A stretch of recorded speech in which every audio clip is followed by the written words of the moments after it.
पापविनाश तीर्थ। पूर्वीच्या काळी भद्रमता नावाचा एक ब्राह्मण राहत होता। त्याला 6 बायका होत्या।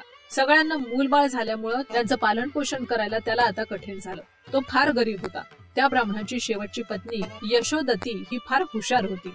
एके दिवशी ती आपल्या पतीला म्हणाली, हे पतिदेवा, पूर्वीच्या काळी नारद महामुनींनी माझ्या वडिलांना अशा प्रकारे सांगितलं की ज्या कुणास आपल्या पापापासून विमुक्त व्हायचं असेल त्यांनी व्यंकटाचलावर असलेल्या पाप विनाश तीर्थात स्नान करून भूदान केल्यास आपल्या पापापासून विमुक्त होतात।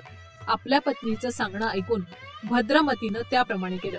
नंतर भद्रमतीनं श्रीनिवासाचं दर्शन करून भक्तिपूर्वक पूजा केली। भद्रमती तिथून येऊन आपलं घर पाहिलं तर लक्ष्मीनं भोगभाग्यानं नांदत असलेलं घर त्याला दिसून आलं।